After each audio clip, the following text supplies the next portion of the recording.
दिवसाचा आजचा दुसरा दिवस आहे भाई, काय सांगणार? सर्वप्रथम मी आज संविधान दिनाच्या निमित्ताने मी सगळ्यांना शुभेच्छा देतो. भारतरत्न डॉक्टर बाबासाहेब आंबेडकर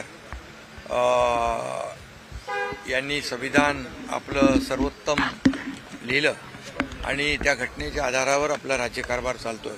आणि संविधान दिन साजरा करण्याची सुरुवात आदरणीय प्रधानमंत्री नरेंद्र मोदीजींनी सुरू केली. त्यांचं मी मनापासून अभिनंदन करतो. आणि काही लोक संविधानाच्या कोऱ्या पुस्तिका लाल कलरच्या सगळीकडे दाखवतात, त्यांनी जरा याच्यातून बोध घ्यावा असंही मी या ठिकाणी सूचित करतो.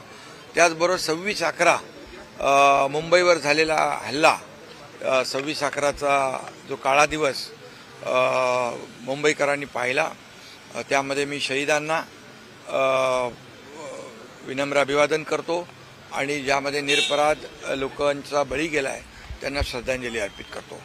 आणि यामध्ये विदर्भामध्ये मी कालपासून प्रचार करतोय. अनेक सभा मी अटेंड केल्या, अनेक सभांना उपस्थित राहिलो आणि त्या ठिकाणी पाहिलं एक प्रचंड उत्साह, विशेष करून लाडक्या बहिणींमध्ये विशेष उत्साह जाणवला. लाडक्या बहिणी, लाडके भाऊ, अगदी तरुणांपासून युवापासून अगदी ज्येष्ठांपर्यंत सगळे सभेमध्ये उत्स्फूर्तपणे सभेला उपस्थिती होती. यावरून शिवसेनेचे जिथं जिथं नगराध्यक्षपदाचे उमेदवार आहेत, नगरसेवक पदाचे उमेदवार आहेत, त्यांच्या पाठीशी स्थानिक पातळीवरची जनता, मतदार या ठिकाणी उभे राहिलेलं चित्र मी पाहिलेलं आहे.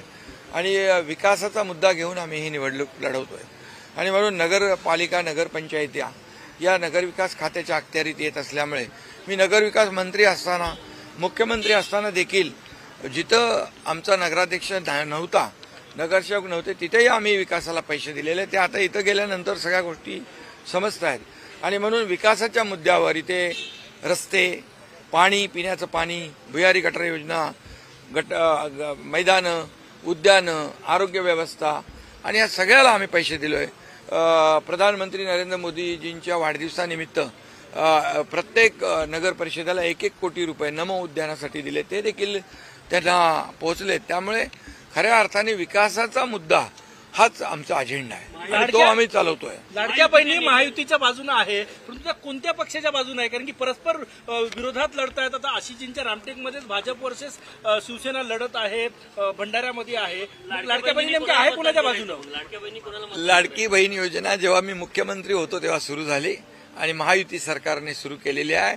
आमच्या टीमने सुरू, आम्ही सगळे होतो, म्हणजे आमची टीम जी आहे, मी तेव्हा मुख्यमंत्री होतो, दोन्ही आमचे उपमुख्यमंत्री होते आणि आम्ही टीम म्हणून त्यावेळेस निर्णय घेतला. पण त्यावेळेस मुख्यमंत्री होतो आणि त्या कशा परिस्थितीमध्ये या ठिकाणी ती योजना सुरू केली हे लाडक्या बहिणींना माहीत आहे. त्याच्यामध्ये किती अडथळे आले तेही लाडक्या बहिणींना माहीत आहे.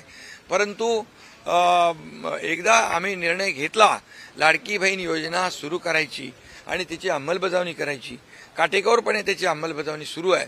आणि लाडक्या बहिणींना मी विश्वास पण दिलाय की कोणी किती काही म्हटलं तरी सुद्धा लाडकी बहीण योजना कधी बंद होणार नाही. त्यामुळे लाडक्या बहिणी बरोबर योग्य तो निर्णय घेतील. गुलाबराव पाटील काल म्हटले की आमच्याकडे नगर विकास खातं आहे, 1 तारखेला बाहेर झोपा, लक्ष्मीचं दर्शन होणार आहे. काय अर्थ काढायचा याचा? नगर विकास खाता म्हणजे या नगरपालिकेच्या निवडणुका आहेत, नगरपंचायतीच्या निवडणुका आहेत. त्यामुळे यामध्ये याचा विकास जो आहे नगर परिषदांचा, या छोट्या शहरांचा नगरपालिकेच्या माध्यमातून होत असतो आणि नगरपालिका या नगर विकासच्या अखत्यारीत येत असतात. आणि नगर विकास विभागाच्या माध्यमातून देखील आम्ही छोटी छोटी जी शहरं आहेत ती डेव्हलप झाली पाहिजे, त्यांचाही विकास झाला पाहिजे, त्यांचे विकास आराखडे मंजूर झाले पाहिजे, याकडे आम्ही कटाक्षाने पाहतोय. आणि मोठी शहरं विकसित होतात, पण छोटी शहरं जी आहेत निधी अभावी विकसित होत नाहीत, त्यांना देखील मोठ्या प्रमाणावर निधी दिलाय, यापुढेही निधी देणार. याचा अर्थ असा घ्या.